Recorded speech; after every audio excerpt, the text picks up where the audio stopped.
Thanks so much for hanging out with us here on the Daily Racing Form YouTube channel. I'm Gino Buccola alongside David Aragona. We're going to head out to Aqueduct for a couple New York Sired Stakes races this weekend. We will take a look first at the filly and mare sprinters and race number 7 at Aqueduct as we meet the field here. David, thought this one was a little bit interesting because wasn't sure if you would have necessarily an overwhelming favorite. I thought it would be spread out a little bit, and you make the morning line. That's exactly how you felt as you put them together right here, where, 3 or 4 horses in here likely to take some support. Trip should be very interesting, but thought a pretty evenly matched group. And the time of the year where you get some of these horses now who face 3-year-olds maybe earlier, and you get them to step up now and face a bit older.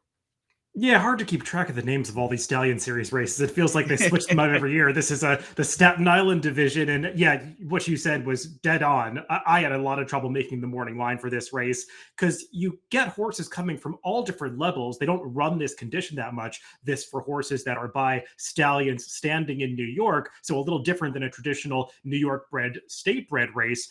So you get horses that haven't necessarily all run against each other, and I found this a tough race to sort of separate contenders from each other. I think that the number 7 Athena Beach could go off as the slight favorite just because she's so consistent from a speed figure standpoint. And as we take a look at the Timeform US pace projector, it does feel like she'll be able to use this outside post to her advantage to get forward. Yeah, probably on the lead or sitting very close. She has a couple of wins over this track here at Aqueduct, and she's definitely one of the top contenders, if not the horse to beat. Very much agree with you on that one. A couple other speeds in here down towards the inside, like Sunday Girl. Wouldn't be a shock to see her part of the early pace. And then you have a couple others that don't want to be too far out of it, want to be sitting. And I would like to see Khali Magic right there, and that's probably where you'll see Brown Sugar Babe, like in that 3rd, 4th-ish spot right behind the leaders. Yeah, that's how I was seeing it line up. I mean, the number 3 Khali Magic does like to be forwardly placed, but it remains to be seen if she can get to the front end with some faster horses like Sunday Girl and Athena Beach drawn on either side of her. $125,000 up for grabs in this one. Let's meet the field inside, outside. Let's start with the number 1 here, Golden Rocket. This one was last of 7 early on. It was about, 4 or 5 lengths off, and then moved up, took a big shot, flattened out late, lost the photo for 3rd. This horse was a big long shot winner of a New York Sire Stakes type of race a few years back in August, a race that you could probably stack up like this, but it's been a while for this horse at levels like this. I always felt like there was a little bit more with her, but couldn't quite get to her in a spot like this. You had her at around 6-1. What are your thoughts on a Golden Rocket here? Yeah, she's primarily been more of a turf horse throughout her career, and while she has run well on the dirt a couple times, she's not really reliable on this surface. Yep. I will say her best race on the dirt was back in December of 2023 when she almost won going a mile, got an 80 buyer that day, but she was outside up close without taking kickback every step of the way. And when you watch the replay of that recent Iroquois, you could see she really was not liking the dirt getting kicked back in her face. She was kind of trying to jump over it, climbing a little bit, as they say, and she did get on track late to make that wide move to get there at the end. But I wonder if breaking from the rail, if she's just going to get a little bit shuffled back and get that kickback that she doesn't really care for once again. So I had trouble pulling the trigger with her on top, but she does have a race in her that makes her somewhat interesting in this spot. The overall body of work for the number 2 Sunday Girl is very good. She's won 3 of her 4 starts, a couple of them over this Aqueduct course.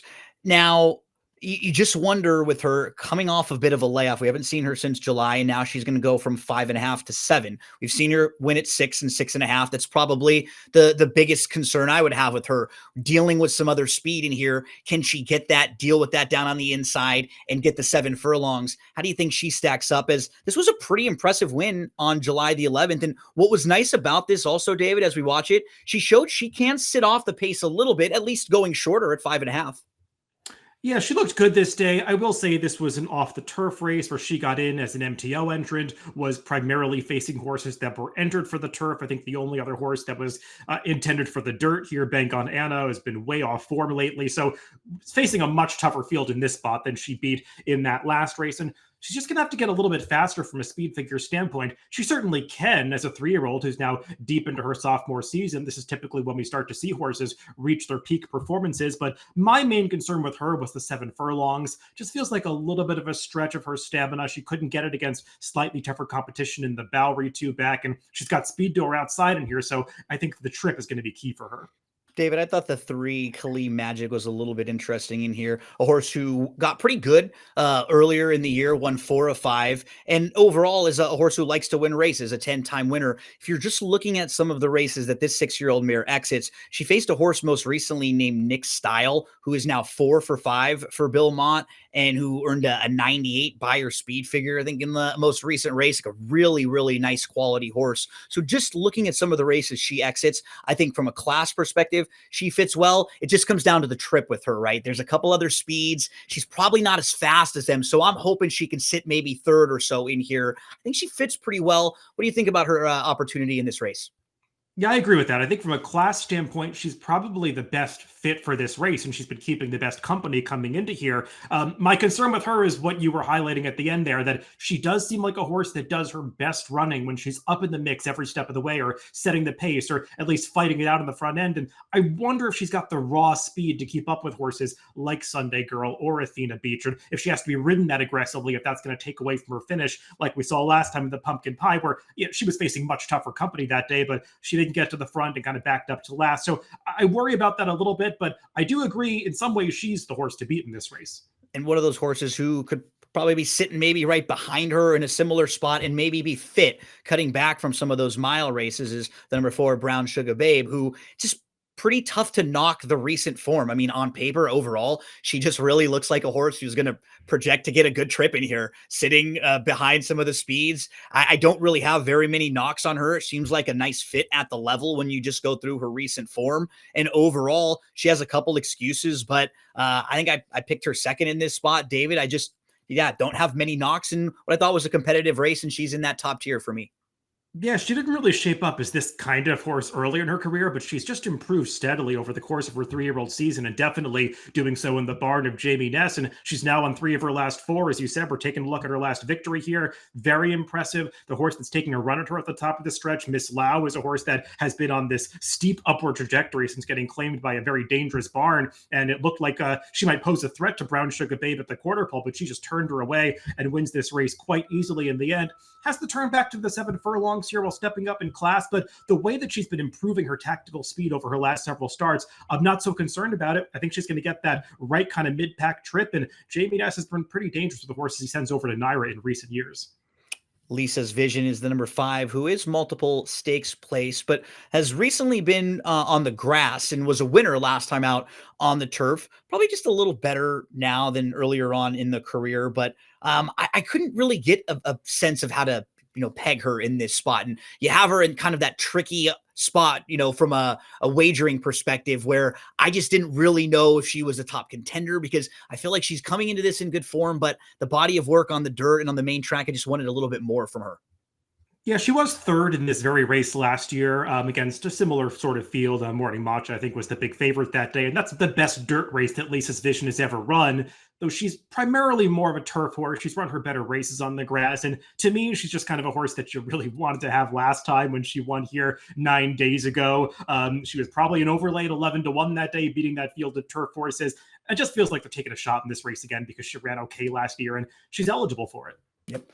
My Shea D Lady won the career debut, and probably a little disappointing since then. Just hasn't really progressed a whole lot along the speed figures. If you're someone who looks at buyers, as we look at the daily racing form, past performances a lot, she has one of the lower buyer tops in the field. So the question I would ask, is she fast enough here for kind of the price that she will be? Feels like she might just need to improve a little bit on paper, David.